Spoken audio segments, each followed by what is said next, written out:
with these people. Very difficult financial position, I'm sure, to be in. So I think reach a resolution. It doesn't seem, though, as we have much updates regarding a resolution, unfortunately, between these two, the UAW and the Detroit Three. And with neither side budging, really, it's clear that it's going to have to be a lot of compromise either way. Jenny Horn, thank you so much for that information. For more movers, let's bring in Jeff Pierce. He's Senior Manager of Derivatives Trading at Charles Schwab. Thanks so much for joining us, Jeff. Let's start with NVIDIA, another positive analyst note this morning. From who this time? That's right. We've got KeyBank raising the firm's price target to $750 from $670 on NVIDIA, keeping an overweight rating on the shares. The analyst said that some recovery was observed in the PC and smartphone markets. Inventory destocking in these channels has showed progress as well. The AI data center demand, they say, remains exceptionally strong, with expectations of about 20% supply upwards. And we're looking over at NVIDIA as well. The analyst says they expect to benefit from a favorable mix shift from their A100 to the higher ASP H100 in the second half. They say the company has also secured more capacity from Amkor technology. In the second half of the year, they said they see a very strong demand for the L40s, the GPUs that are used for data center workloads. They estimate a revenue contribution of about $2.25 to $3 billion from that GPU. I'm interested in how PC demand is going. So is mobile demand. Can you dig into those numbers for me? Yeah, certainly. It's interesting because we'll talk HP in a minute. We're starting to hear some word that maybe the HP cycle is starting to bottom out a little bit. I have not seen that come out from some of we know PCs have been down quarter after quarter. We continue to see that cycle run, but really the focus for the NVIDIA side has been the data center, right? They saw sales up 41% last year, coming in at $15 billion. AI chips and software has really been what's pushing that revenue higher. If we look at those H1 chips that they're going to start utilizing, those cost about $40,000 each, and they're getting bought in fairly large quantities from some of these major AI names like Microsoft. NVIDIA more so data center, less PC chips, less mobile chips, but let's switch on over to HP to find out how that indicator of PC demand is doing. Talk to us about it. Yeah, BofA did a double upgrade on HP. This is the PC and printer side of the business. They moved them to buy from underperform with the price target at $33 up from $25. That they said with their exceptions of the company achieving, with their expectations, of the company achieving a bottom in free cash flow in fiscal 2023 and driving subsequent growth in an improving PC outlook and lower restructuring costs. The firm forecasts growth in overall operating profit dollars through a combination of their print projects such as large tank, instant ink, graphics, and 3D printing. They also expect some tighter cost controls to help there. They do see the resumption of capital return as the free cash flow starts to normalize for the company. Obviously, HP highly tied to the PC market. That demand on the consumer and the business side has been slow since the pandemic. If we look at the other core business, which is the printer side, that has really been a little bit worse because not only has it slowed since the pandemic, but the industry as a whole has been on the decline for quite some time as less and less need for printing is out there. One thing HP's been doing lately, reining in costs a lot more. And this is on top of layoffs that the company had planned of up to 6,000 people by 2025. What other ways has it been showing cost discipline? Yeah, they have been executing on better cost discipline. We have seen that. It hasn't yet really shown in their reports, unfortunately. I mean, and the reason is that these revenue streams are continuing to decline. If we look at personal systems revenue, declined 11%. If we look at print revenue, down 7%.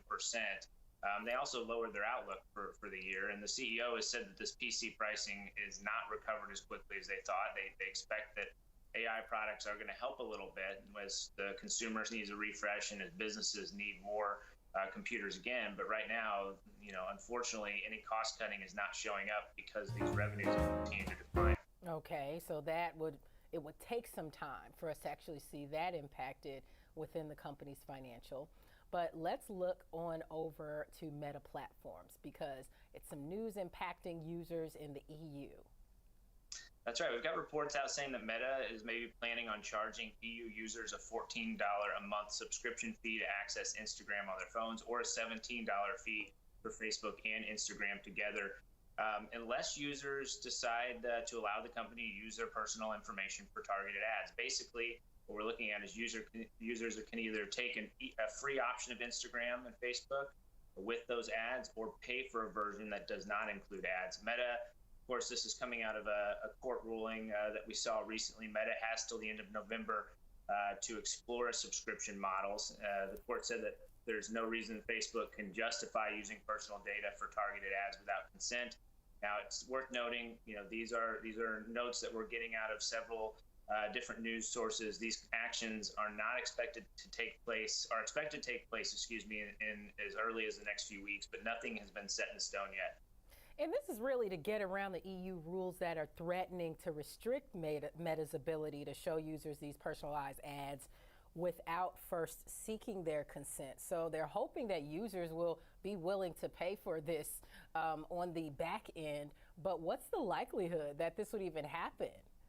Yeah, that's a good question, and I think you're right. They're hoping that they'll continue to see users want that free version, but this is a serious issue because Europe accounted for about 22% of Meta's revenue last year, and this would be a big change for Meta. They basically stuck with the free service model that's been supported by ads in almost all of their different applications. In fact, they even have held back from releasing some of their newer technology, the Threads platform, for example. They've held that back from releasing in the EU because of some of those technology concerns and those issues that the EU has. The big question now is whether or not the EU is even going to really accept this new pricing model, if this is exactly what it ends up being. And they may say that it's too high. They're probably looking for Meta having the ability to release a free version like they currently have, but also continue to ask and request whether or not the users want to actually get those personalized ads. One thing Mark Zuckerberg has long said is that the core services should remain free and supported by ads. To be sure, though, he did say he would be open to a subscription model, a paid service. But let's switch on over to the food space because I know you've got your eye on Wingstop. Tell us why you're watching it. Yeah, we've got an upgrade out of Jefferies for Wingstop to hold from underperform with a price target at 170 up from 150. The analyst says they see a diminishing overhang from the company's same-store sales deceleration in the second half of 2023, with expectations reflecting a more realistic, conservative bar. They also said that they met with Wingstop CFO and came away incrementally more confident around the company's organic and platform opportunities that should render a mid-single-digit same-store sales run rate as achievable. Obviously, a stock that's done pretty well at 50% over the last 12 months. If we look at that last report, domestic same-store sales up 16.8%. They saw digital sales were about 65.2% of their total sales. So they've done very well on the online, on the delivery side of it. We've seen that they now expect same-store sales for 2023 at a growth rate of 10 to 12%. That's up from what they had previously set in the year. So that the numbers have looked good for the company, and we're starting to get analysts weigh in that there may be some more positivity in the second half. Jeff, did any of the analysts say anything about concern over consumers pulling back and maybe not spending on wings out anymore as much? Yeah, we've seen some talk around that, and inflation has certainly been a concern. The company says that inflation has not really put a lot of pressure on them so far. In fact, if we actually look at some of the prices for chicken wings, they fell by 40% in Q2, which boosted some of those margins that we saw for Wingstop. So those numbers have been good. There is some concern, but this is a company that has quite a runway for growth. They continue to open stores, and they've done very well on the delivery side. All right, Jeff Pierce, thanks so much for walking us through all of that great information. Now, coming up, we'll go inside out on consumer staples. We'll talk and trade McCormick after earnings. That's next on Morning Trade Live.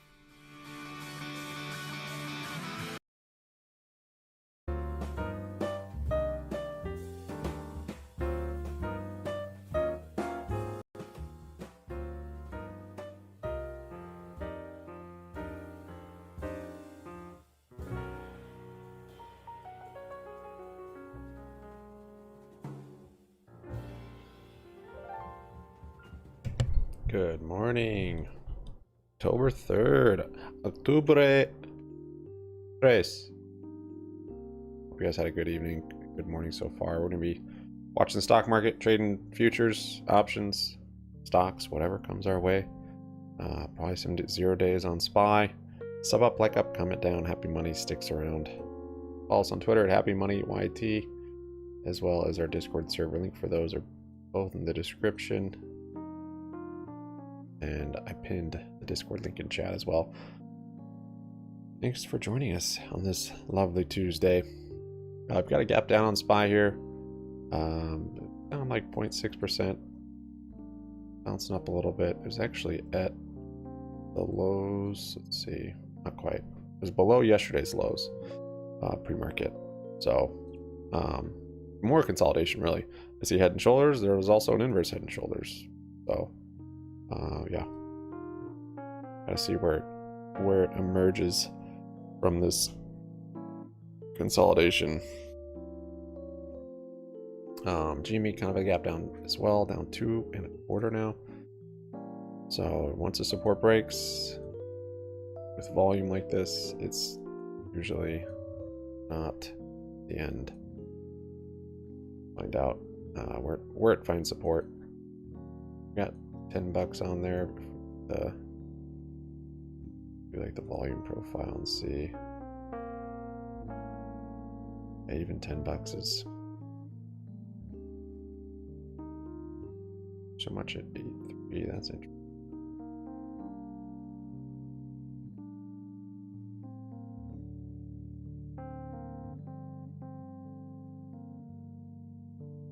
Yeah, we'll see. We might be in single digits. Everyone's like, why is it selling off yesterday? But you have to remember, it was pretty much flat for all those days SPY was selling off. So why was it holding up all those days? Look at IWM these last 3 days. And through this time, this whole sell-off on IWM, GME was probably holding pretty strong. Nothing like that. 920, 921. Yeah, look, GME was relatively flat. So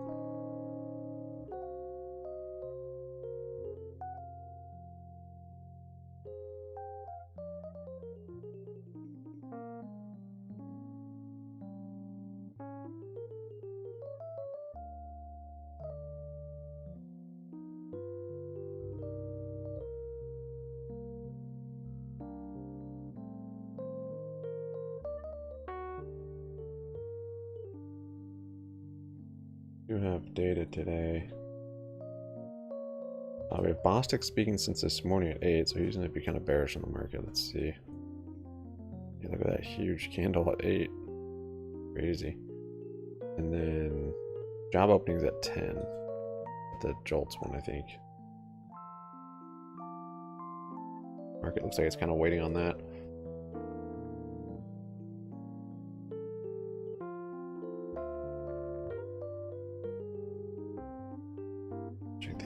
Calendar, see if there's anything else. Don't want to get stuck in a trade. Data moves the market again like yesterday. Yeah, Jolt shop openings at 10. Milk auctions. I don't know. Economic optimism. And then 52-week bill auction at 11:30. And crude oil stock 16:30.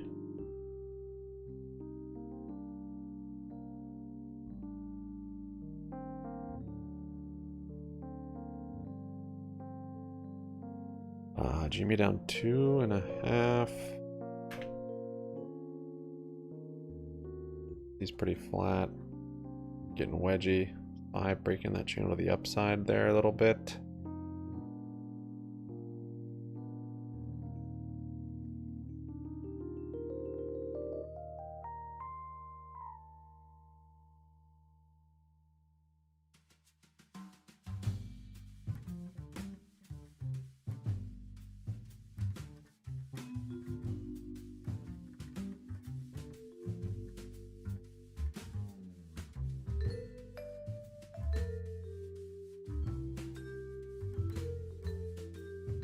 Alright, 10 minutes for this data. Let's see which distance it finds on this channel. Everybody says he's green. Give me hit 1492. Imagine that. AI is down 2. Dish is down 1.7. Come on, Dish. Funko's up 1%. Yes, for solar. Nice trend down. Got 70 puts on this thing. Probably not enough time. What do I have those for? Those are December. Yeah. Whew, that'll be market crash play. Got way too many of those right now. Fisker's actually not looking very bearish right now.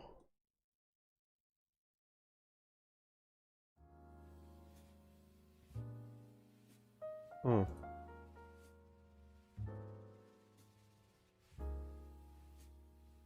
$1 puts on Fisker. They have until January. Stone, very ugly. Down 2%. It's a dumb play. Adobe, nice downtrend. $3 puts on that.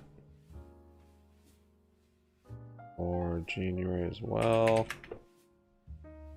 Lucid, still downtrending. Dollar on this one. January. Palantir is holding up pretty well. Still has that nice inverse, or that head and shoulders up there. So hopefully my 9 puts work. January. Spy ripping there. Rip, rip, rally.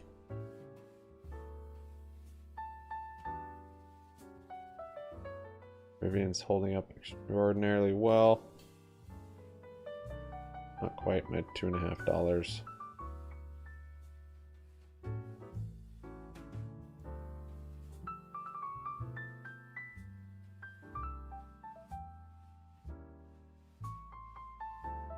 Rad's up 12%.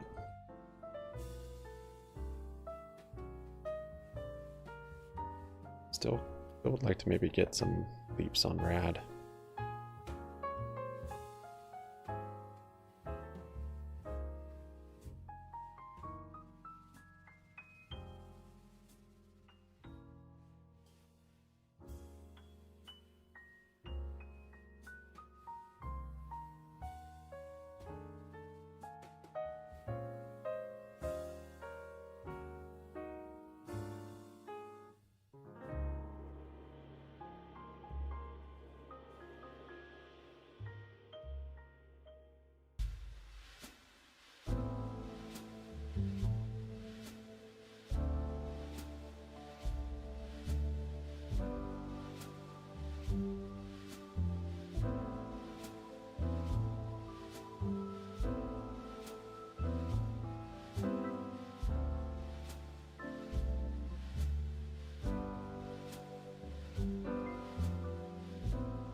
GME still down 2 from that though. Pick it up a whole lot. AMC is green 1%. See if it can hold above this resistance.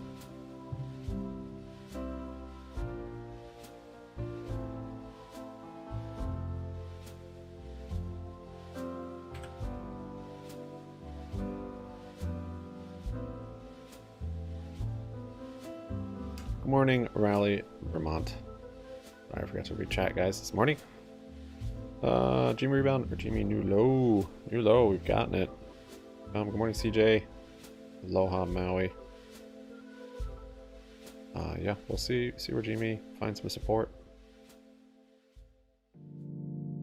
It is lower than 2018 prices, so the Weevil charts are broken though. Not sure what kind of fast one they're trying to pull, but this is not, it's not $10, it's like $15, these peaks. So we're below that, we're just below these two peaks. So definitely some liquidity down here. Excuse me. So could find support anywhere in there.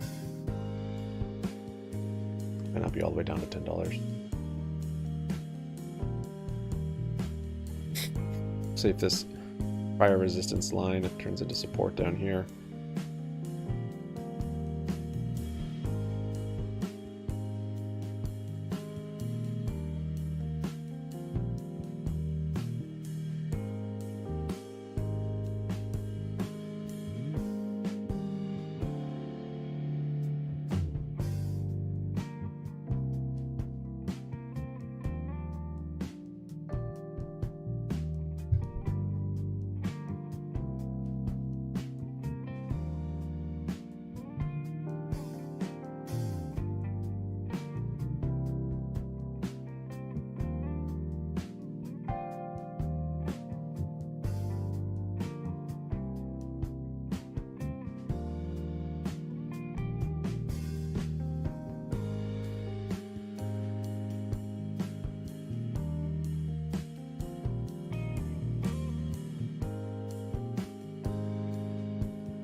$14.97 on GME.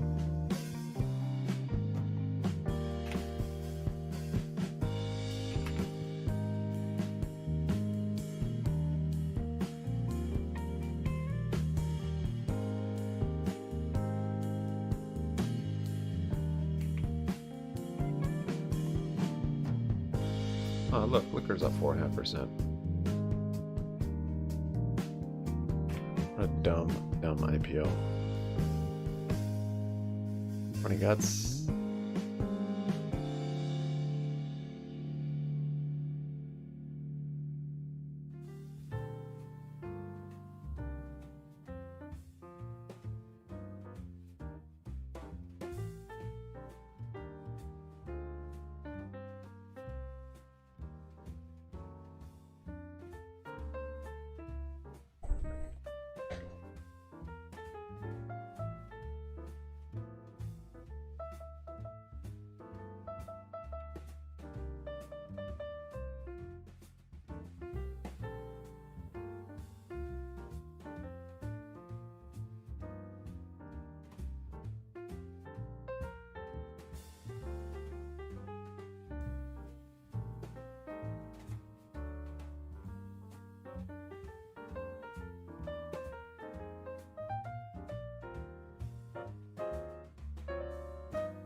I'm jumping on YouTube stream on Discord. There's our data at 10 a.m. Look at that flush. Lucky, lucky, lucky. Right through VWAP. I almost got puts, but good thing I didn't. I forgot about that data. It's a good thing, even though they would have done well. Because it could have gone the other way too, of course. AMC's down 3% with that drop. Low of the day tested.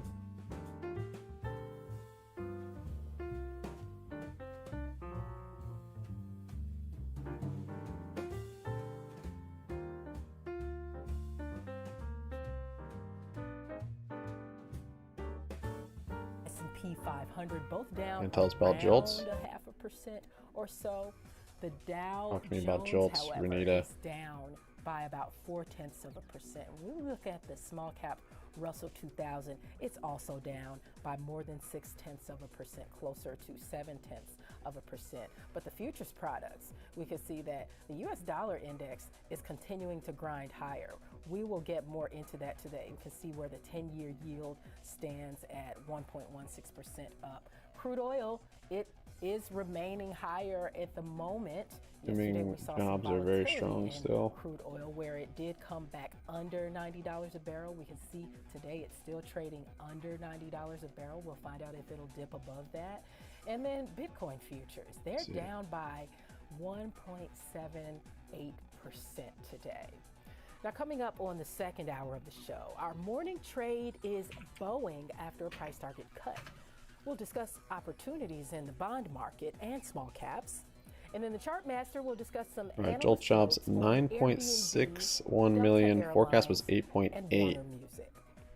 But first, job let's openings. bring in Ben Lichtenstein. He's the host Jolt's of job Futures. openings. And do we have the data yet for Jolts? We know it was coming out as we were talking. Yeah, we not only have the data, but we also have a bit of a market reaction here, a negative market reaction too. If you're bullish stocks right now, Renita, this number just came in really strong at 9.610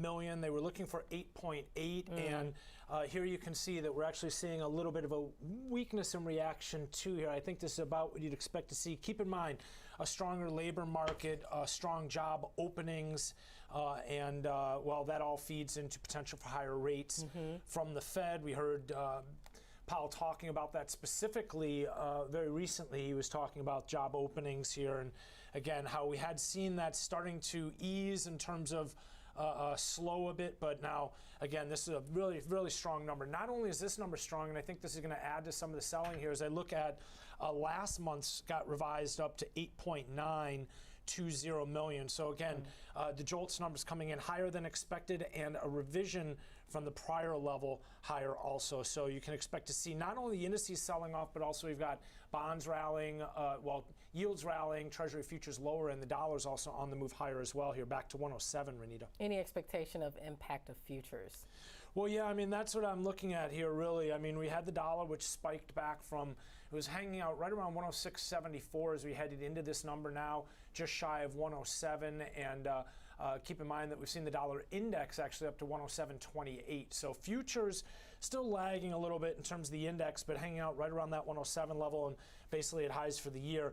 And again, in terms of the futures, as far as the indices, as we just looked at, you could see some of the selling. So again, the dollar to the upside here, reflection of what we're seeing in rates. I noticed the bonds headed into this number were hanging out right around the 112 handle, just above it, 112.03. They're now about a half a point below that, so a significant move lower here in Treasury futures, which means yields are on the move higher. Again, with the 10-year headed into this around 10, what was it? It looked like it was 107.09, I think it was, yeah, and here we are hanging out right around 107 even. So Treasury futures are coming off, which means the move higher that we've seen to begin the week in yields, Renita, is continuing as well. And ultimately, that move higher in yields is, I think, what's posing a bit of a headwind for stocks here. Of course, and I'm wondering also, when we look at the labor data dump that's supposed to happen for the rest of the week, what do we think this could mean for that labor data? Well, I mean, I think it just ties into some of the trends that we've seen, right? It looks to me like the number of quits, little change at 3.6 million. separations in August came in at 5.7 million. Layoffs and discharges at SPY still selling off here. 1.7 million.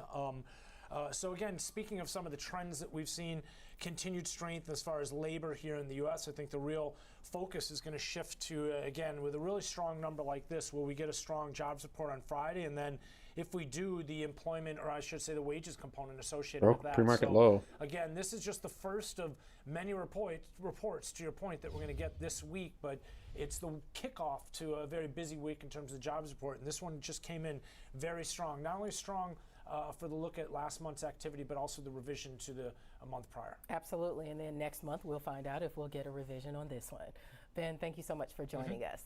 Now, time for the morning trade, and we'll focus on Boeing. So joining us now is Kevin Hinks.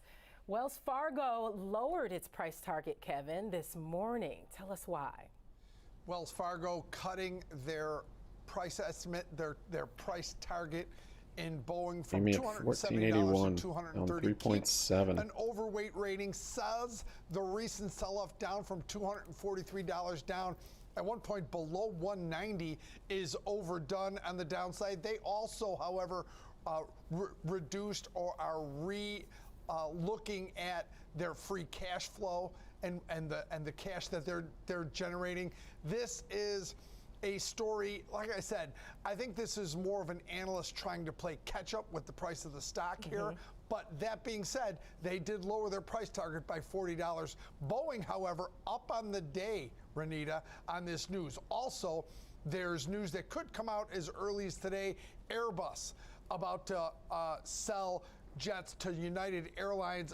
It's expected to be double digits. They are the A321. That's the rival of the 37%. Boeing 757. So two things going on in Boeing stock today. United Airlines with a final day of NASDAQ potential listing order to Airbus and a price target Chapter reduction 11 at Wells Fargo, Renita.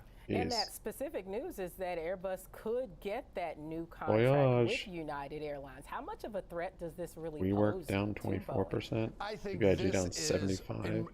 in my opinion, this is United Airlines. Remember, they have an order for Boeing jets as well. You see a pretty good balance between the Boeing jets and the Airbus jets without a large airline like United Airlines. So I think this is just a little bit of balance. They have 120 planes right now on back order already at Airbus. So I think they have an outstanding backlog with Boeing as well. So this is just, I think, United Airlines keeping the lines open with both airline manufacturers. Had there been any concern in the airliner space when it comes to the manufacturing side of it, when we're looking at Boeing and different types of airliners going to airlines? Any concerns recently on demand for these types of airliners? Demand hasn't been the problem. I mean, Boeing has enormous backlogs, as does Airbus. So demand for these planes is fine because demand in the airline space and overall travel has been very strong. So I don't think there's any demand. The question is, can they keep the production lines open? Can they get all the parts that they need? Does the union strikes affect them at all? There's a lot going on here. Boeing stock, like I said, has sold off from over $240 down to below $190, but up today, Renita. Absolutely, and for maybe not definitely for Boeing right off the top, but the cost of gas, the cost of oil will impact in some way for certain. We've heard this with the airlines and with cruise operators and other direct beneficiaries of oil and gas impacts. Yeah, gasoline, the price of jet fuel is always going to be a problem. Not necessarily for Boeing, but for the airlines, which then entail, if you notice, Boeing trades in unison with a lot of the airline sector often. Why? Because the success of their company is directly related to the success of Boeing. So I think there's always going to be some correlation, though I believe the correlation between crude oil prices and Boeing a bit stretched. But you can't connect the dots to crude oil prices, jet fuel for airlines, and of course Boeing. All right, Kevin Hinks, thanks for breaking all that down for us. Now let's trade it with Tim Bigham. He's lead option strategist at Delta Derivatives. Tim, thank you for joining us. How would you approach a trade in Boeing right now?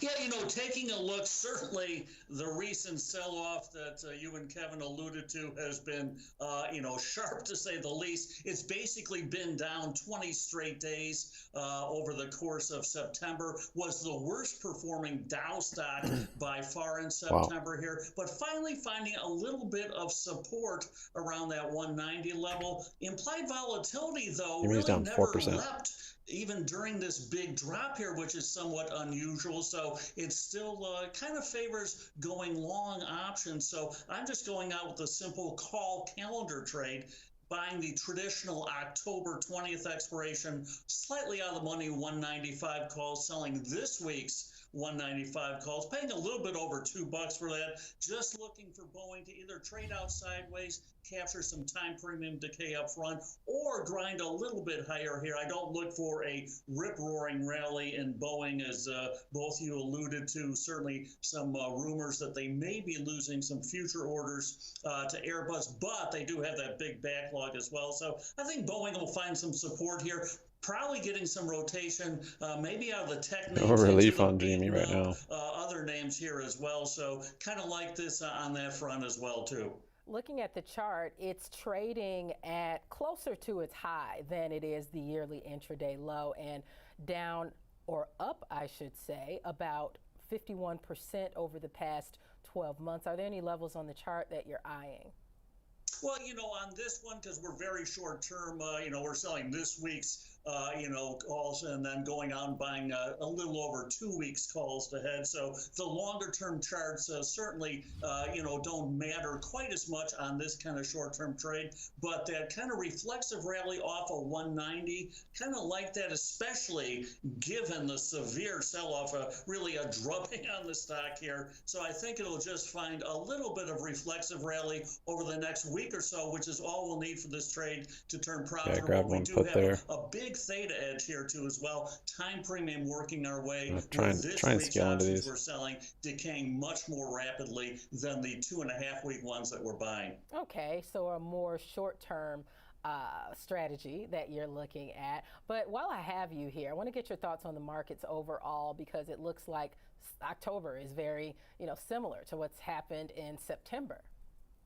Yeah, we'll see. Certainly not off to a great start here. And the 10-year yield, I think, and interest rates, certainly the catalyst for all this. Down 4.35 down to 14.72. Above 4.5. I think that really put the headwind in stocks generally, and especially the longer duration kind of NASDAQ names. So unless we see a rally in interest, bearing securities and a drop in interest rates, I think it'll be tough sledding for at least the short term. October, though, since the financial crisis, I kind of use seasonality, is actually up generally over the course of the month, where August and September were by far the two worst performing months since 2008. Now, while you mentioned rates, I've got to ask you, we've got a lot of Fed talk this week. We had so much yesterday. We heard some hawkish comments come out. Your thoughts on whether or not the Fed will continue to raise rates in this next decision and then hold after that?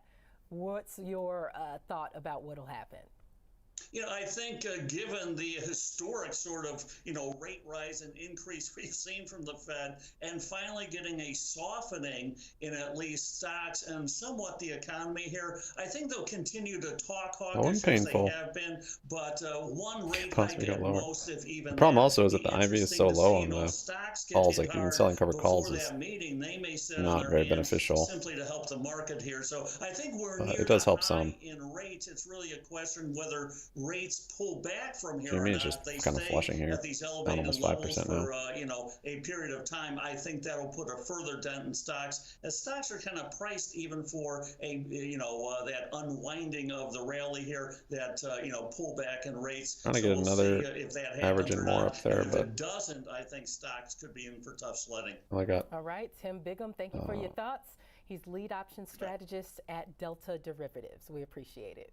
Now, coming up, we'll take small caps. That's our guest next. He's talking about the time is right to invest in stocks. That's Want next another on Morning another Trade Live. big green candle, but not seeing it.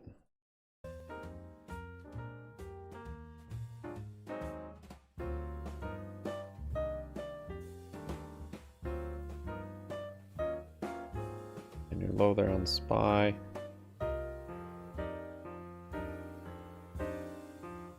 Got the low from 927, which would complete this inverse cup at 422.29. If we hit that this morning, we can make a handle. Pretty good action so far this morning, though. That Jolt's job data really jolted the market into some price action. I'll be here all week.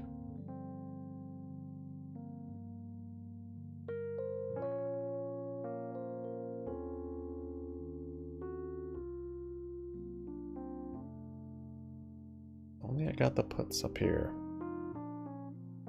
Oh well. That data could have sent it flying also. Always sketchy to hold through the data dumps. Birds is up 24%. Rite Aid 15. I'll close at least my first contract at this level. If we break through there, I don't know how low. I don't know. Expecting to really break through there. In fact, I'm gonna close one right here.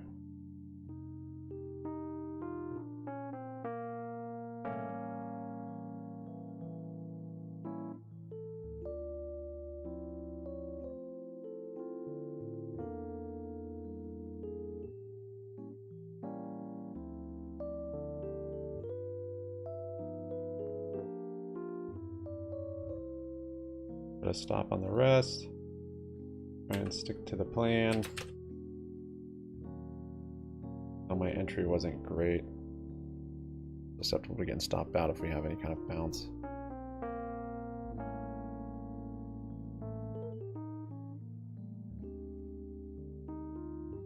Go.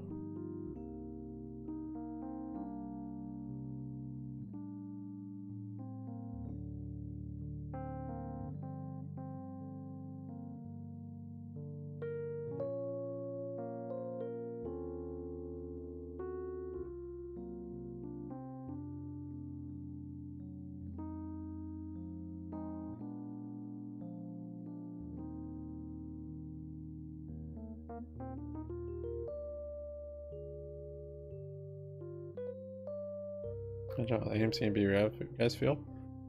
I think they feel fine.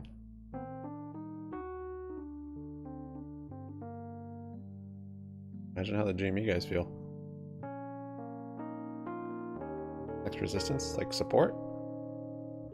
Well, you're kind of in no man's land here, so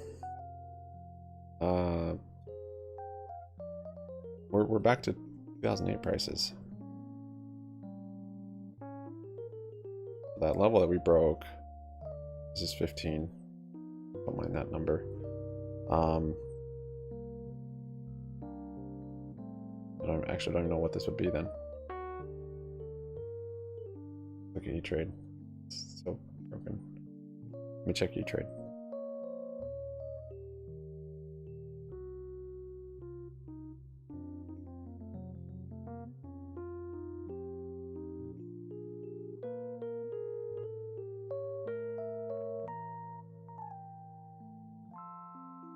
GME left a little gap up there. A little glimmer of hope at some point.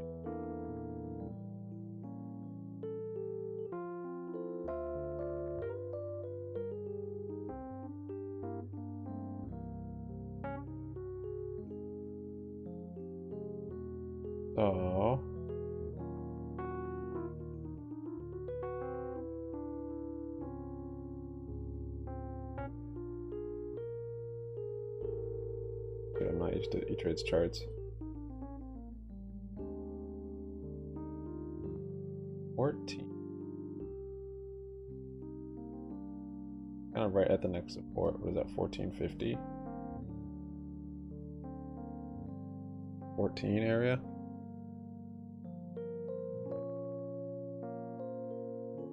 Yeah.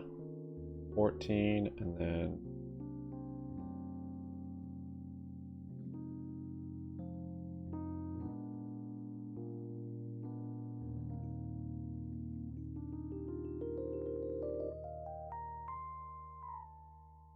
12.5. Yeah, right here. 12.5 after here. Then kind of the 10, 10.5.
Oh, 13. Yeah, AMC definitely got dunked on. That's true, they're both down a bunch.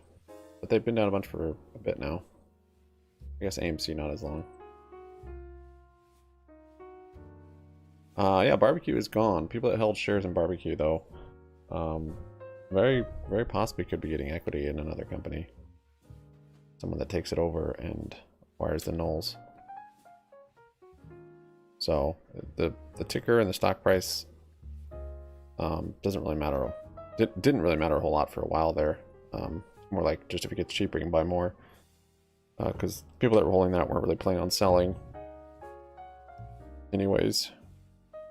So, kind of how I expected. At some point, it's just you're gonna be locked in, and you're not gonna be able to do anything with it. And I don't think it's gonna come back to extra market and then OTC and slowly scale up. I think it's gonna come back probably on the Nasdaq, straight to the Nasdaq at a much higher price. I don't think there's gonna be another chance to buy it at the low prices it stopped trading at. So they're locked in.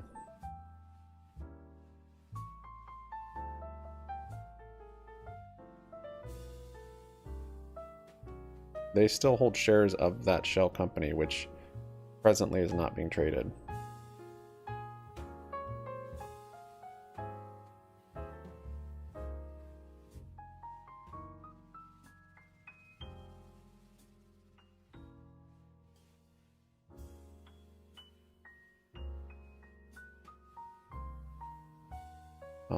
But I have heard reports, actually, even people have called their broker, and they have said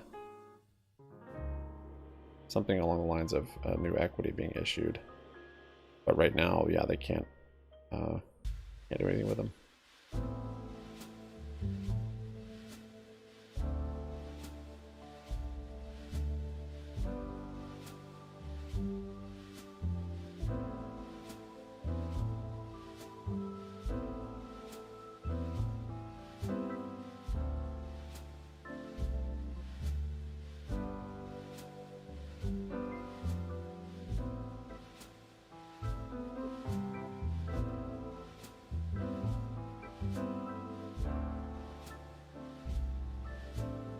I'm getting some more puts.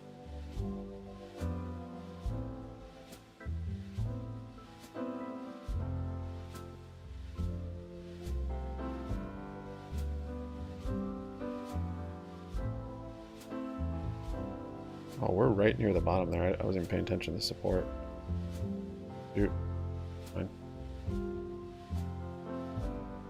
Close those.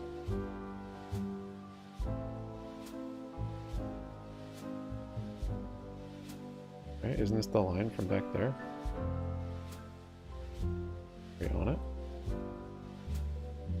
pretty close. We might flush just below it, but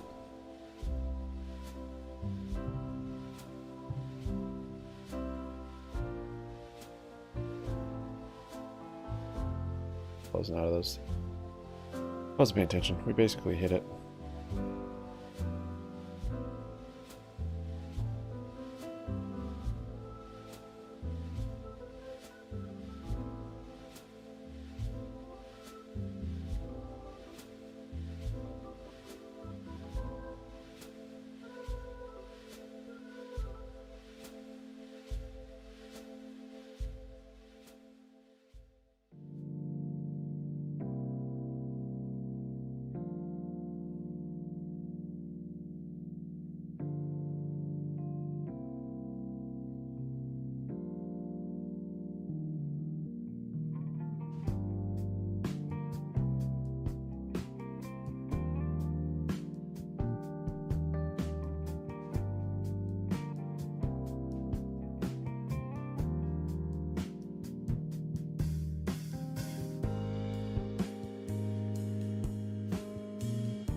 See if we build a handle now, because that's pretty much the low there.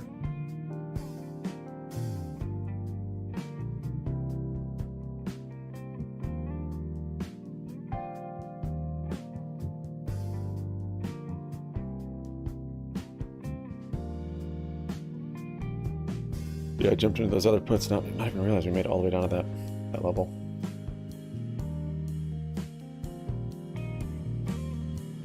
You still getting calls on Teledog?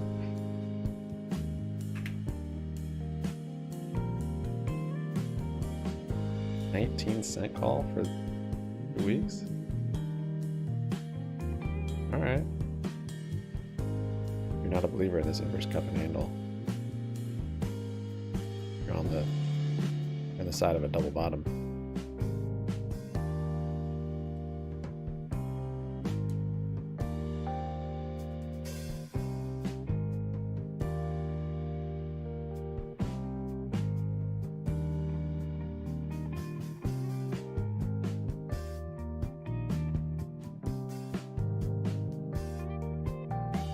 Gap to fill down here too.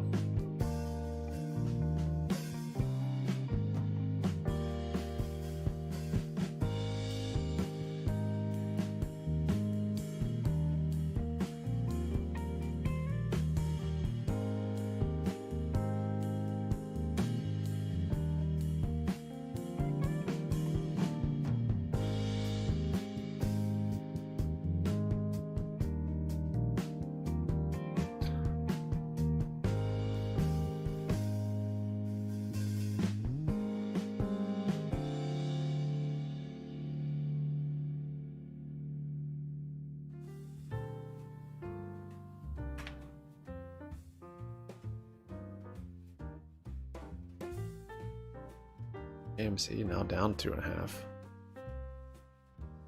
Rejecting the top of that wedge.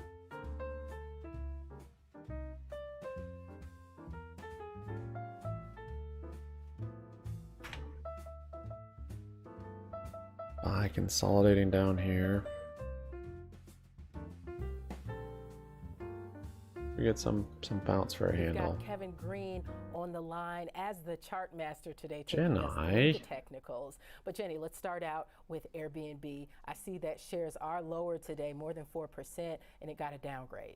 It did get a downgrade. We saw KeyBank actually downgrade shares to sector weight from overweight without even giving a price target, which is typically not the most promising sign, but saying that the company's margins have reached this near-term peak and the revenue growth could be decelerating to 11% on a year-over-year basis now in 2024 as room night and average daily growth moderates. The firm's new 2024 and 2025 EBITDA estimates are 8% and 5% below the street expectations. There's new law on SPY. So again, that's not exactly what you want. Didn't build much of a handle at all there. Downside to consensus is pretty significant here. They do also believe that this could create an overhang on shares of Airbnb as the company overall just transitioned from a growth to a GAAP investor base. So Airbnb, of course, is seeing a pretty significant pullback today, down almost 5%, Renita. They've also seen a pullback pretty substantially over the last month, as we have seen with the rest of tourism. So I don't think the weak story is Yeah, it needs to build more liquidity. It's not ready to flush.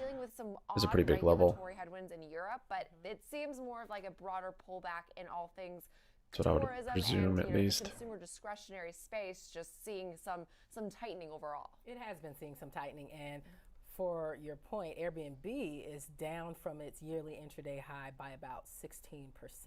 But Jenny's wearing like a clear dress. Kevin, what are we watching when it comes to the charts? Can't even see her. Yeah, very interesting development, especially in today's Right session. through her. We are seeing the shares down about 4% here. Now, if you're looking at a 1 year daily chart here, we actually have a really interesting setup happening right now when it comes to a wedge pattern that is forming right now. Now, if we look at point A, which is going to be on the chart, we could actually see a situation where we made those recent highs, but we've had higher lows ever since. Now we have this wedge pattern that is formed where we have the primary trend to the upside, the short-term trend to the downside. We are actually breaking out of that wedge pattern today as we speak. So this is a huge inflection point that we have to kind of keep in mind. If we continue to have other days, 3 or 4 more sessions to the downside here, that would break that trend officially, and then you could see some more downside risk. Point B is going to be the volume profile. Resistance can actually be found at around 140. Morning, Bubba. That's our point of control, the highest area of volume when you're looking at a 1 year time frame here. The next level that kind of focus on is going to be $125. So that's going to be an area of support that we're going to highlight. And then last but not least, we have point C. RSI is still in a bearish formation and also approaching this wedge pattern, which is breaking out today to the downside. Once again, that is bearish. And stochastics, though, is actually turning over here a little bit. We are seeing the longer term line actually crossing over the shorter term line here. So that is actually potentially a bullish formation. But once again, you kind of want to see all of those stars align, not just go off of that indicator trying to trade ahead of the stochastics, because it could fake you out if you are looking at a longer term chart here. Thanks for telling us that. Very interesting information, Kevin. Next up, we're looking at Delta Airlines, though. Speaking of the travel space and how it's been seeing some pullback. Jenny, what are we looking at?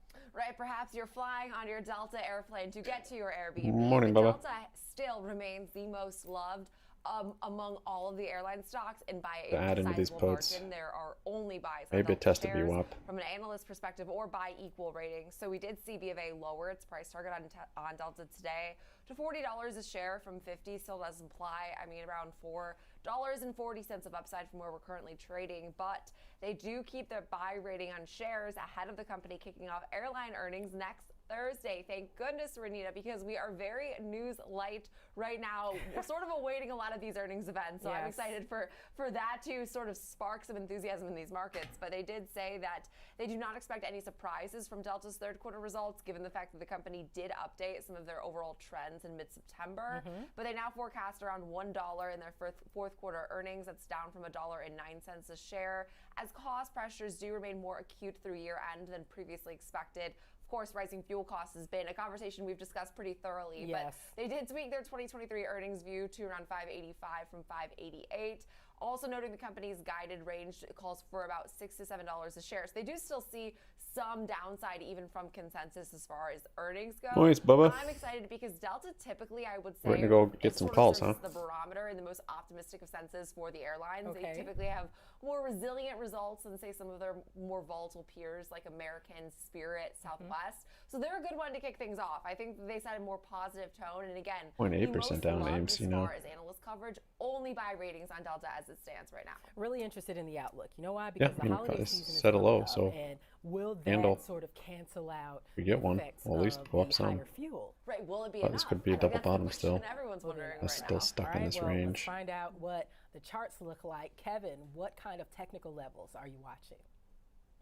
Yeah, the chart is actually showing that those buy ratings are really not taking into effect right now. We are seeing a bearish channel to the downside since those highs around mid-July, early July here. And we are also seeing that on significant volume to the significant volume on that downside move. So that provides a little bit more conviction to this bearish trend. Some key areas to really focus on here is going to be $34.90. That's previous resistance. That is now turning into support. That's point B. And if you're looking at another area of support, if it does break that level, it's going to be at around $31.50. But one thing to just kind of note, we are breaking primary resistance points or support areas on pretty high volume. So once again, it just gives you a little bit more conviction that this bearish trend can continue.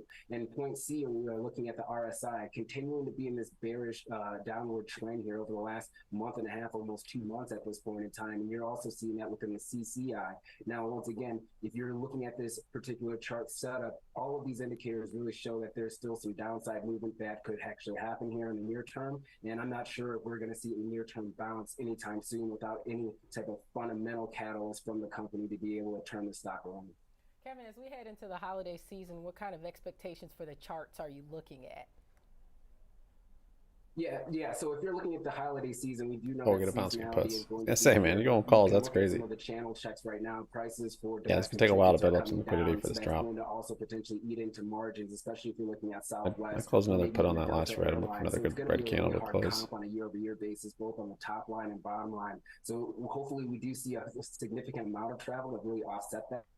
But once again, you don't want to see prices going down during an uptick or a seasonally strong part of the year. Usually you don't see those two type of price actions really occur when you're looking at the fundamentals. Okay, listen, the holiday will be here before you know it, Jenny. I mean, we're in October already, and so we'll find out if that holds true for these stocks. But we're looking at one more, Warner Music Group. It's the only one that's higher today by about 2%. It is, and I actually really am not that familiar with Warner Music Group until today, but making a move to the upside, so that's something to celebrate here at least. UBS also feeling more optimistic, actually the only optimistic analyst note of the three today, as UBS did say some of these deals with these emerging music platforms and a move towards some of these newer streaming payment models are set to boost Warner Music Group. Now, the bank did upgrade shares of it's a record label conglomerate, to my understanding, to buy from trailing stop on Mutual last put. with a price target that was raised to $37 a share from $34. This does imply potentially about 19% upside from where we closed just on Monday. But they did highlight the fact that we've seen shares underperform this year. They're down about 11% year to date, again, through Monday's close, which now provides an attractive entry point for a lot of these investors. This analyst at UBS said they see Warner Music Group as a long-term beneficiary of secular industry trends in music and see the recent pullback as, again, this overall opportunity driven by some of these improving fundamentals, higher digital revenues, and the increased cost control initiatives. They also expect to see both an increase in Warner's music streaming revenue growth as well as higher margin expansion in 2024, saying they expect that the recent digital service providers price increases as well as new monetization opportunities and emerging platforms like their renewed TikTok deal, for example, are seeing improving streaming share and providing an upside to street consensus. So all in all, feels really optimistic. Warner Music's up 19% over the past 3 months. They did also just recently appoint a new CFO to their board. So this is all things that UBS highlights as being major tailwinds for this company now going forward. I want to call them, Renita, Warner Brothers Music so badly. I'm sure I said that a few times because Warner Brothers a little to bit me, more that, like, here. pairs so perfectly, but Warner Music Group. I need to say that like 100 times. That's okay, down we got it. 10%. We understand it's Warner Music Group, which has a pretty large library also of stock music as well. And it seems like they're doing something really interesting with the business now, especially with the partnership with TikTok. I was going to say, it's the quickest way to see some serious monetization is partner with TikTok. Yeah, I'm out. That's powerful right now. Stopped It out is that last one. powerful, and apparently That's nice, still the trailing revenue stop here, generating consolidating. in some ways, or maybe a hopeful. But let's talk about the chart. Kevin, what are you seeing? I would say the chart setup right now is overall bullish, although we do have maybe some bearish indicators that are starting to form here. First and foremost, we're looking at point A. We have this expanding channel, and if this is in a bullish pattern, Just gotten pinned on this level. That's pretty crazy. That also It's indicates like, that we can continue to see some volatility in the stock, like we are actually seeing over the last month and a half here. But once again, it is still a bullish trend to the upside. I also highlighted this channel to kind of signify some areas of support and resistance where we could see in the past that these price levels have been able to hold up, and we did just recently hit that $34 level, which is an area of resistance. But if we bounce right back up to that upside and actually break through, that could continue to move the stock to the upside. Point B is just showing the bearish divergences that we are seeing in the CCI, where the stock continues to move to the upside in that primary trend, but the CCI is indicating that maybe we will see a little bit of a pullback. RSI is also showing that same type of indication. But one of the bright spots is also that MACD indicator. We are seeing that longer term trend line could be crossing over that shorter term trend line here. A new low there on SPY. Looky. MACD is when the indicators cross over that zero line. We are not there yet, but if we do see this cross, that could be an indication that the stock will continue to run to the upside here. So I would say more bullish than bearish, but it's still kind of a little bit of a wait and see type of pattern as we try to see the stock make some constructive moves, not only from a fundamental standpoint, but also from a technical standpoint. All right. Thank you so much for taking a look at those levels for us for Warner Music Group, which also does have licensing. That was the word I was looking for. Not stock music, but licensing. Thank you so much, Jenny Horn, Kevin Green. We appreciate it. Now, coming up next, Alex Coffey will have the latest on Netflix and more price increases. That's disappointing. BFS never got that bounce.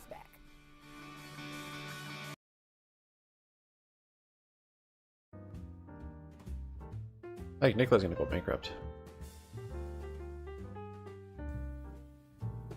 The chart.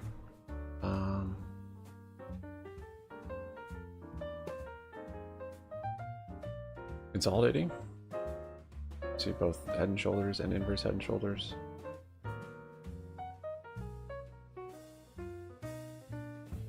Maybe it'll get bought at some point. Maybe Tesla will buy it.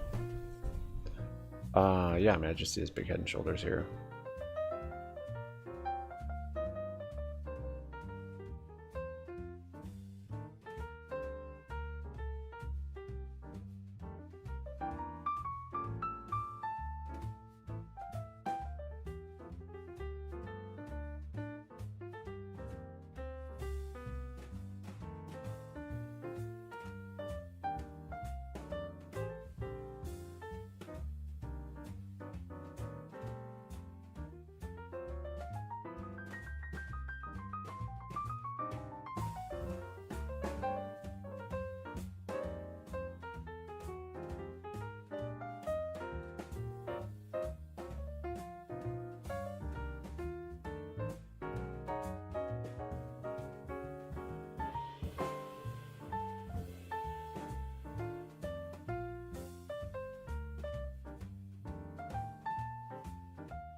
Hold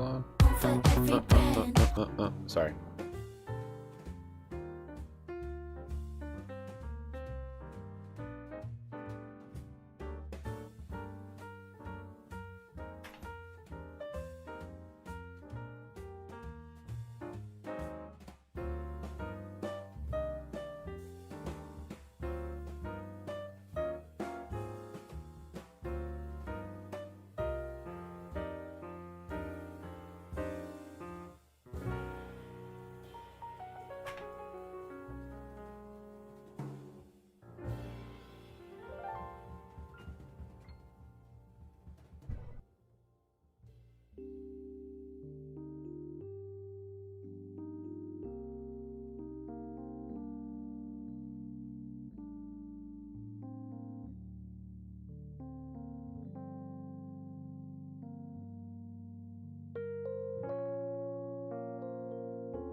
New low there on SPY.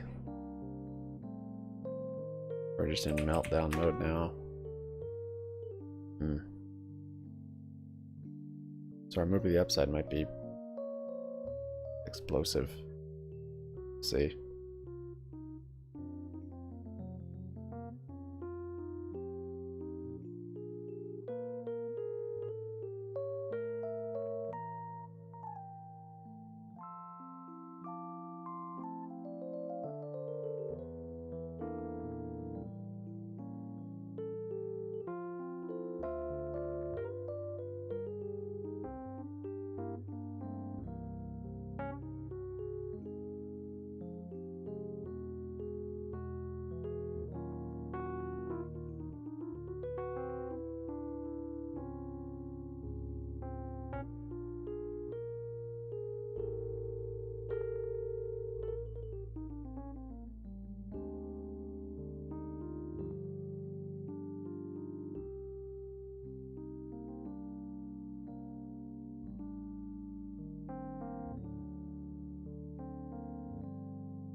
SPY coming down some more there.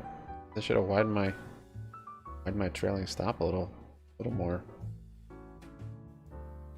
I like to leave runners, but it's hard because profits are small, and so I'm just trying to squeeze every little bit without letting one go against me a lot. But here we are, new lows.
Lows there on SPY, still melting down.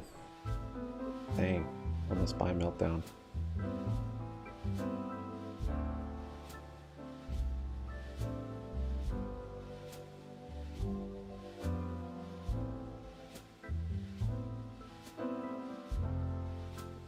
Melting down like this, it might be getting, could be even getting a reversal, not a handle, and then more of a drop. Could be bulls melting it down.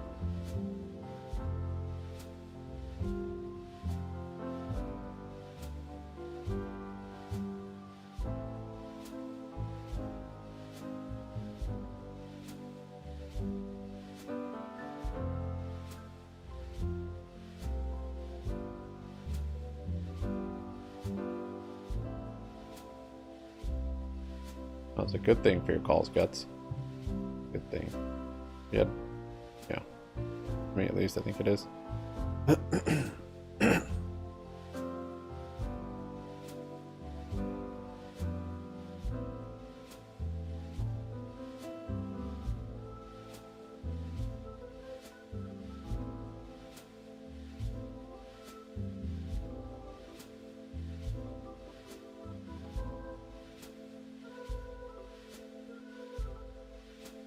Grabbed a call there. I might start averaging into calls here for a bit.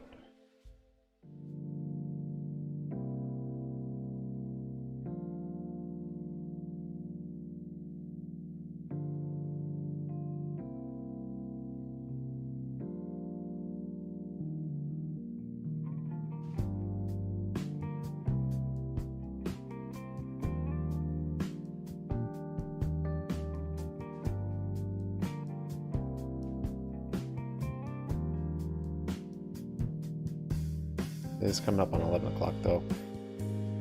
The theta burning hours are upon us. 30 minutes to EU close.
So many charts with this big head and shoulders on them.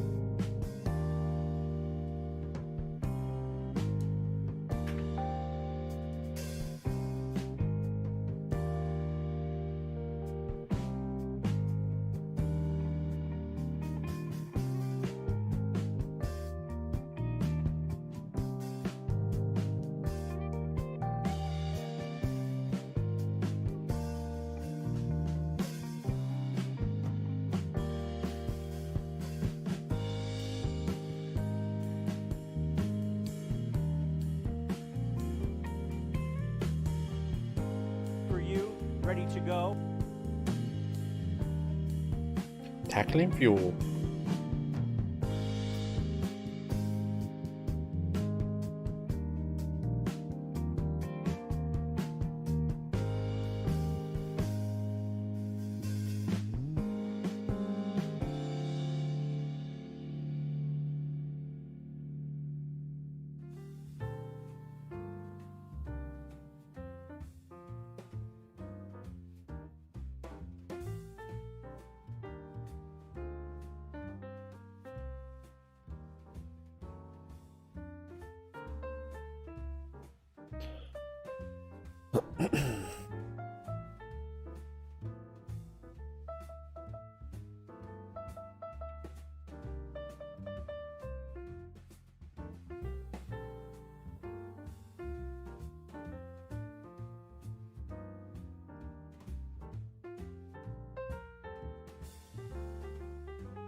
Grab another call there.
Come down some more there. You're low on the day. Did it.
What's up, David? Buying more and more GME today. All right, man.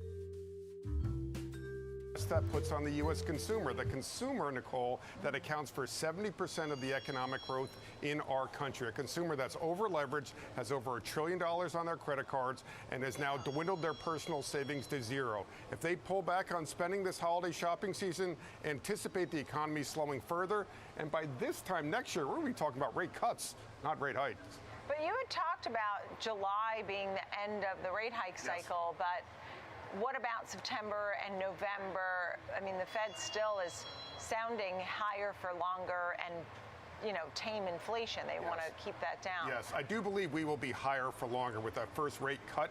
Probably not taking place till the third quarter of next year, but I still contend that the last rate hike will be July because the Fed knows how much damage they will do to not only the consumer, but also to the U.S. government that was recently downgraded because of the excessive debt that they have on their balance sheet and the cost of servicing that debt with higher interest rates. Yeah, you have some stock picks here. You have Vertex, Cisco, also Walmart. Tell me a little bit about each one of those names. Certainly. We did the research at Smart Trust, and we looked at previous periods of declining interest rates going all the way back to 1990. And we found three sectors that have historically outperformed when the Fed is cutting rates, generally, and the economy is slowing.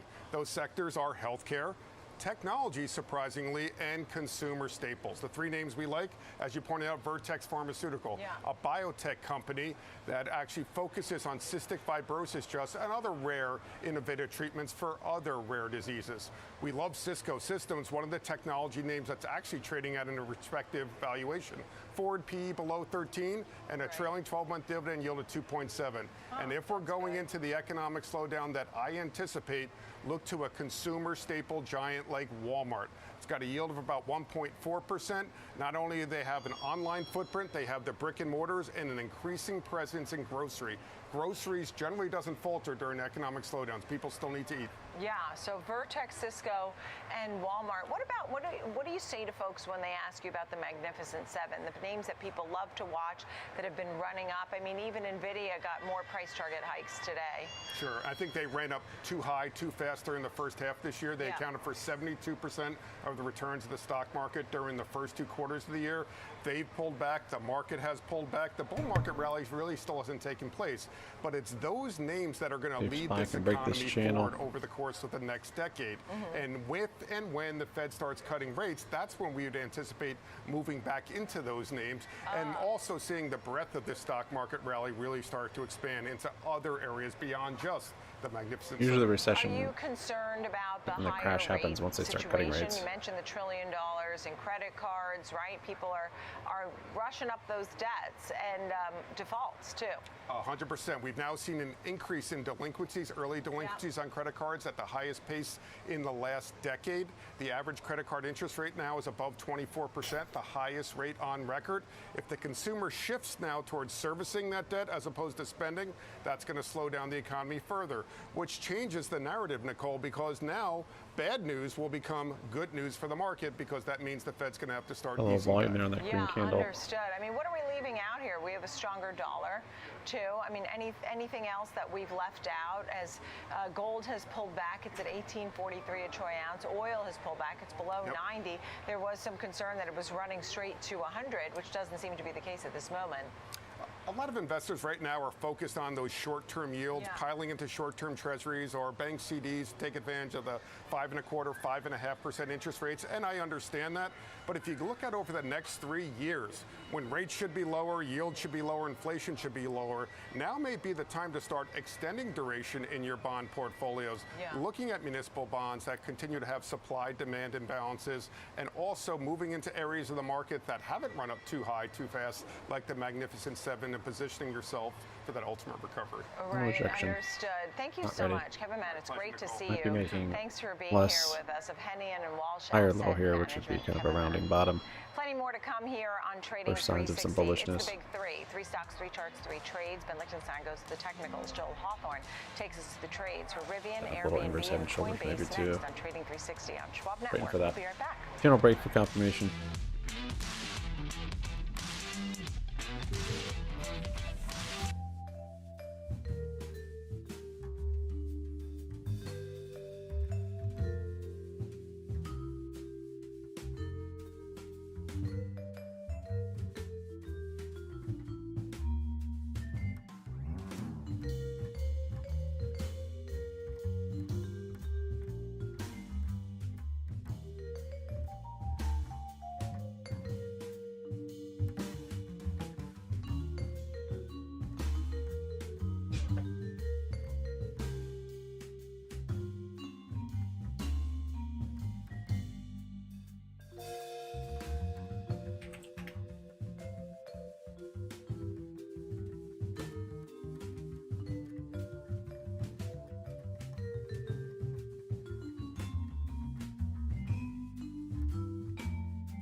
Another new low there.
A bad first hand. Oh, someone's got clubs.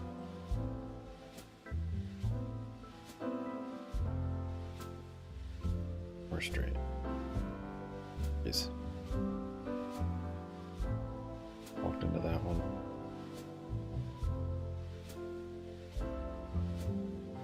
Straight off the flop. Come on.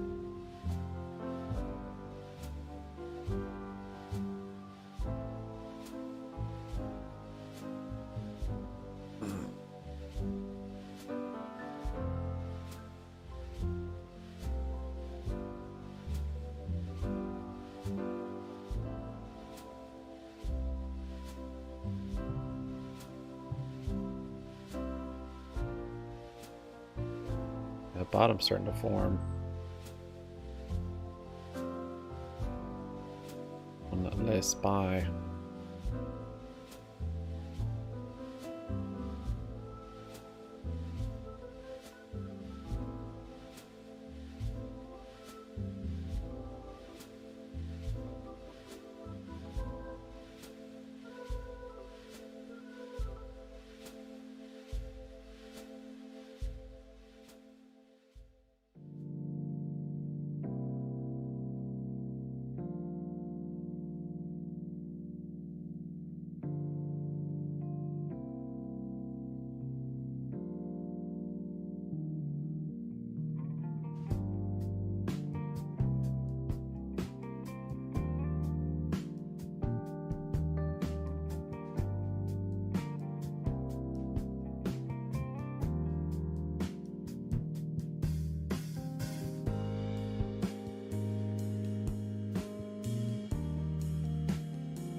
Wondered if I could have bluffed that one off. Probably could have. And he didn't bet that second time. I should have raised again.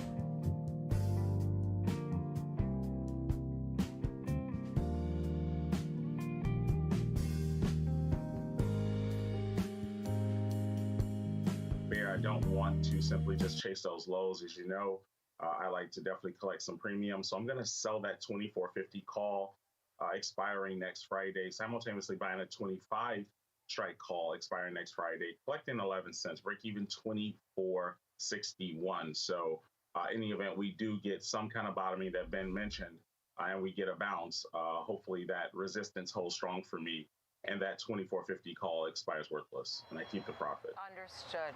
Okay.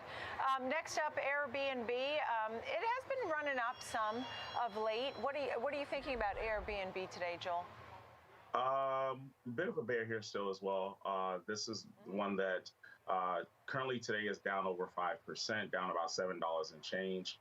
I do think there's some weakness here. I also, in the short term on a daily chart, just broke below a short-term support level there, just right around, it looks like about that 130 mark or so. So I think that there is a little bit more bearish momentum to come there. And I think this is one that is also going to be that narrative of what the overall market is doing as well. So if the overall market continues to stay weak, names like this that are already weak will definitely have some momentum to the downside. I think it'll be aggressively more selling pressure. So a bit of a bear here for the short term. Okay, understood. He's a little bearish on Airbnb today. Ben, your thoughts? Well, I can understand why that 130 level as mentioned was the September lows. We've taken that out, but as you can see on the chart behind me, still relatively contained in terms of that bigger picture, wider range that we've been forming. And you can also see a similar pattern in terms of what we were just talking about a minute ago with that high conviction on the left side of the screen back in June into the beginning of July, where we kind of topped out around 155, and you can also see how we've been a bit more sideways rotational and basically forming balance around 140 cents. So again, high conviction on the left side of your screen, sideways rotational process that's playing out here is a form of acceptance of that big move that we saw last summer. Simply put, no rejection as of yet. Now, as I take a look here at the longer term chart here, I'm feeding into this bullish narrative here because, again, not only are we holding within that contained range, yes, taking out that low that we saw last month, but follow through here still, again, as long as we can hold up above the August lows around 120, I think is more significant. And not only is the August low coinciding with that 120 low, or the August low, 120 coincides with the August low, but it also coincides with the balance that we were forming basically throughout the beginning of the first half of the year. We're talking from January into June, we were teetering around 120, but here you can see again going all the way back to the beginning of the year, that longer term trend to the upside and very well-defined migration of value. In this instance, we're looking at 5 separate areas. Let's step away from this chart. I want to show you what's going on with the 50, the 200-day moving average, kind of pinched in between right now. I think a reflection of the broader market right now in terms of some of the weakness we've seen with rates, the dollar on the rise here. But again, you can see still holding up above that longer term 200-day moving average, and RSI not really providing a lean one way or the other. What I'm seeing here is, again, a medium to intermediate term strength here in a longer term uptrend market here. So yeah, I can see some of that recent weakness here, and the bulls didn't want to see it take out 130 here, but as long as we hold up above 120, this one's still in an uptrend. Yeah, right now 129.21, Joel. Thank you for that, Ben. Joel, your final thoughts here on Airbnb? Definitely, that 120-ish area that Ben mentions is definitely something that's on my radar. That's why I'm going to be selling some 141 calls that expire October 13th, buying the 142 call simultaneously as well, collecting a credit of about 14 cents. Break even's 141.14. So as you can see there, it gives me plenty of room because we're trading 129, and this goes out for about 2 weeks. Yeah. All right, next up, Coinbase, which got a little boost yesterday on some news from abroad, and so did Bitcoin for that matter. But again, today with a down arrow, and moving average on 5 minute. The recent highs that we saw in late summer. Where do you think Coinbase is headed? Is that about VWAP? I think the pain train is there for Coinbase as well, too. I think there's going to be some more weakness there in a name like that. I know there'll be some volatility, of course, just because of just the narrative around some of the cryptocurrencies and things of that nature. But as we look currently here, we're trading 72, very close to that 70-ish level. And if we get anywhere near that, because in the event that markets are weak and we come in and obviously we see any kind of overnight action to the downside, we break that 70, I think there's going to be definitely some momentum to the downside that can pull this name lower. So I'm a bit of a bear here as well for the short term also. Yeah, so feeling bearish, not really seeing a lot of optimism today, Joel. Ben, your thoughts on Coinbase today? Nicole, this is one we can agree on here. I see weakness not only on the intermediate, more short term, but also on the longer term, the trend to the downside on the daily candles, which we'll get into in a second. But first and foremost, much like the other two names that we looked at, you can see high conviction on the left side of your screen. But in this instance, after topping out around 114, you can see how we've kind of just been leaking lower, right back into the middle of the range that we've been in, going all the way back to June of this year. And I just want to show you basically below the pivot right now as well. As I take a look here, upper extreme, pretty well defined. We'll call it 145. You've got a lower extreme around 45, and then again, do the math, pretty basic. Here we are teetering just around and below 80. Now, not only are we seeing a little bit of weakness here on this intermediate time frame, but also take a look here what's going on in the longer term. In this instance, it's a pretty well-defined trend environment to the downside. You can see the areas of consolidation that I look for where the market pauses, and then again, you go from that horizontal phase, that overlapping rotational phase. You see it's very well-defined here around 187, and then look at this high conviction to the downside, red arrows, lower lows, lower highs. That's energy energy. That's big selling coming into play in April and May. Red candle here on And then you can SPY, see again just how in the we've chop hours. transitioned EU to this closes more in 7 rotational, minutes. area Maybe around it's setting up 60. for that. So now, in terms of that reference point, that prior area, it's testing the quite a support ways there. up to look at 187, right? So I would kind of focus on this pause that we saw. If you remember back in the beginning of April, that was around 100, 120. I think that's a key area. As you can see, we topped out twice and failed to get above that area. So you can see the trend to the downside. You can see a couple areas of resistance here. In this instance, I think it's pretty well defined. No rejection this lower level, and value continues to establish itself at lower and lower levels in shares of COIN. Yeah, so I mean, basically at those points, you're showing those points. It just can't break out past any of those points, past that $100, basically. So what do you think here, Joel? Last thought. Exactly. I agree with Ben wholeheartedly Some on folds this, here. on the chart there. Definitely a bear. Selling those The 85 calls. lower pocket pair. Simultaneously buying an 86 call. Both expire October 20th. Base, nice. Select a credit of about 15 cents. Break even 85.15. Again, if we get another pop like we did here, or we saw yesterday, that 85 call up there, I'm anticipating should find some short-term resistance, expire worthless, and I potentially keep the premium that I'm collecting. But again, like Ben mentioned, definitely the downward trend that we see is very clear to me on the chart, and that's why I want to follow the trend here. Yeah. All right. Great to see you both for the big three today. We had Rivian, Airbnb, and Coinbase, Joel Hawthorne, theMorningSnapshot.com, and our own Ben Lichtenstein there. Lichtenstein. Thank you both very much.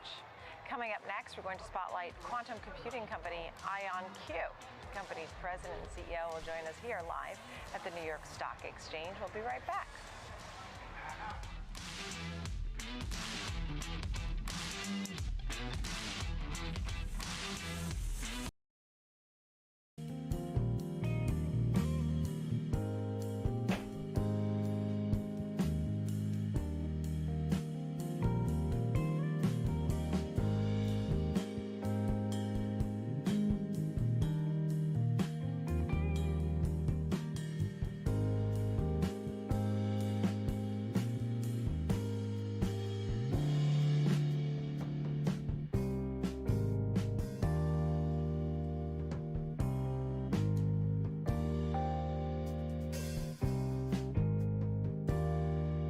Public quantum put spread.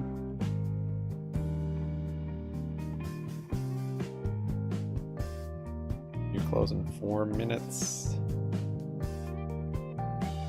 Me hanging out the lows again. Setting up the same algo. Down 4.35.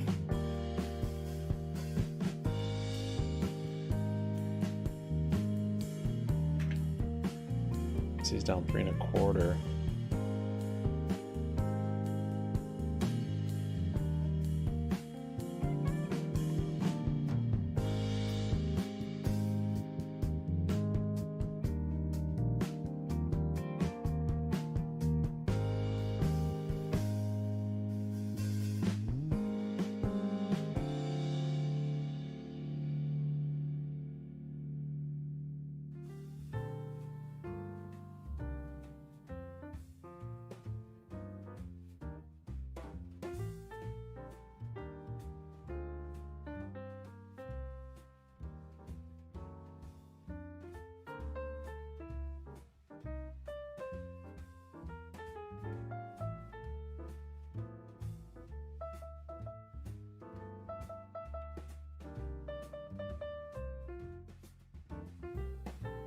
See, down 3.6, kind of flushing here a little bit.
Whoa, look at the VWAP just tick up right there.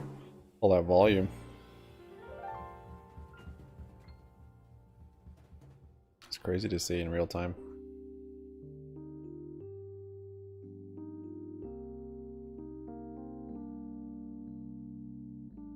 We're getting RSI divergence here. Yeah, definitely could be.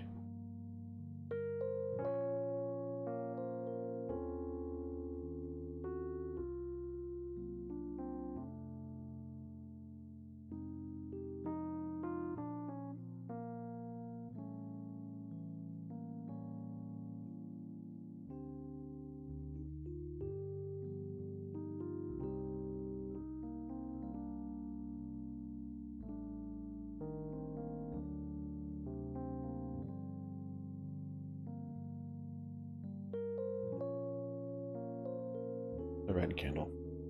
We'll chop it around down here. That's EU close right there, actually. That's what that volume was. Interesting.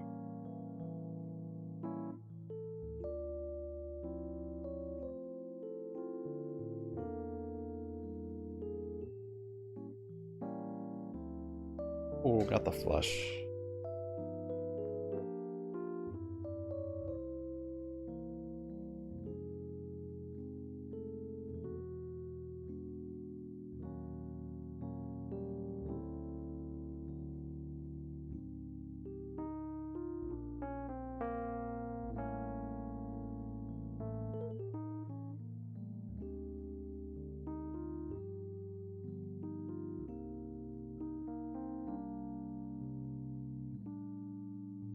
Noise. Just had to see, didn't he?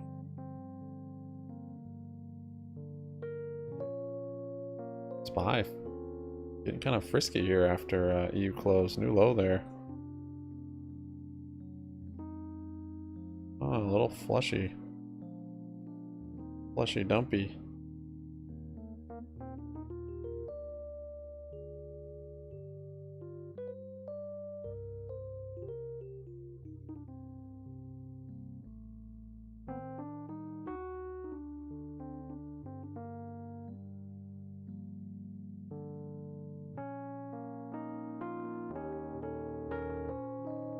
I added one more call there.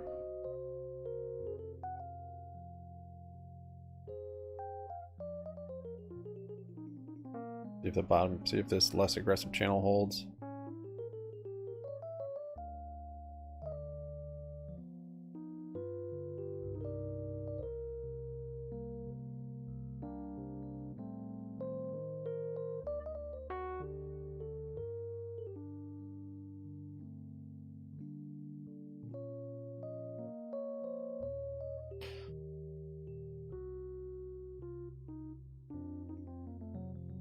Got a call. I could still get like a full house. Probably has a straight. Going all in.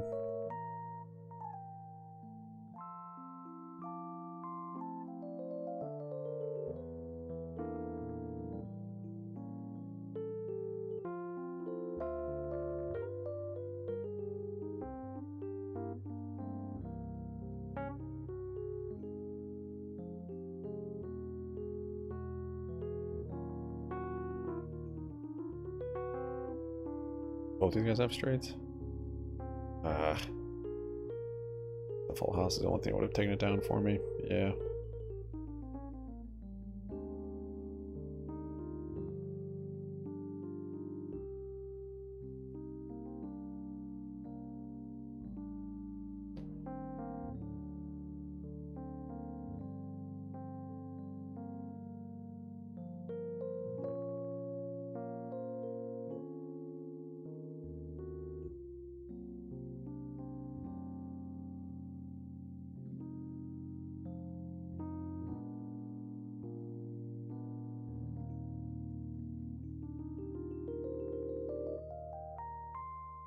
I'm gonna close out of these if this channel doesn't hold.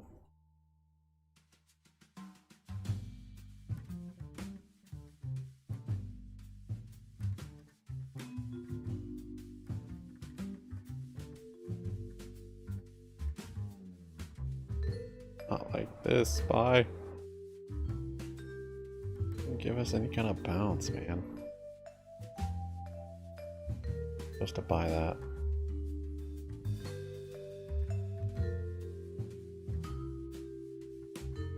Could have held a runner.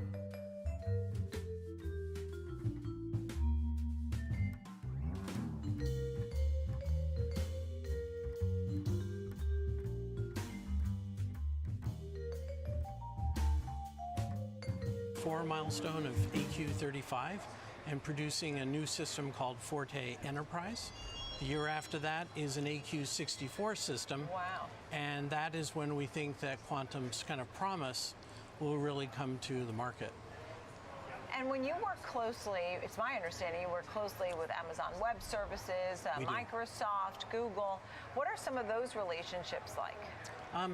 What they're doing is providing easy access to quantum. So we don't have to, I don't have the usual problem of having to start and open an account because everyone already has an account with either, any of those three. And now for $1 or $2, you can get access to an IonQ quantum computer and you can give it a try. Yeah. And sometimes, having to explain this to folks is difficult and could be tedious at times, but it's so important that you do because then they understand the magnitude about what could happen here with quantum technology overall. What do you really love to do when it comes to all of this? I mean, this must be your Geek Fest time, right? I mean, what do you really love when it comes to this? I love actually being out back working with the engineers and on a whiteboard. To be honest, this part of my job is not something that I actually wake up looking to do. Yeah, no, and the engineers on the whiteboard designing and... Absolutely. And what's your background for that? I'm a software engineer. I've been in the computer business since 1976. Yeah. So I started working at the MIT AI laboratory back with Marvin Minsky at the birth of kind of machine learning and AI. Yeah. So I started there when I was 16. Can you just give us your quick thought on AI? Well, since I've been in there since the very beginning, I think it's going to take off, and I think it's going to take off even more so with quantum. Okay, good to see you. Peter Chapman, thank you so much, President and CEO of IonQ. Thank you for being with us. Coming up next, standing by, Dan Ives of Wedbush, talk all about Tesla, the latest delivery numbers, and what else we need to know going forward. He still likes Tesla. We'll discuss that next.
Dang, I didn't pick the right time to close those.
Yep, GME coming down at 15.6. 12.5 could be the next support.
He's down 3.5 now.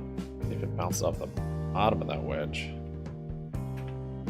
I still kind of just on a downward channel. Maybe consolidated those lows like it's been doing last few days. Air flagging.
Thanks, Ace.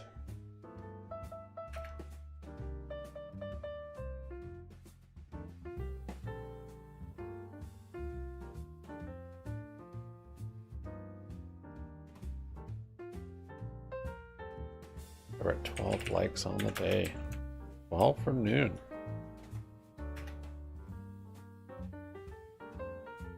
Probably be getting back into these calls. That was such a stupid exit. Literally at the lows.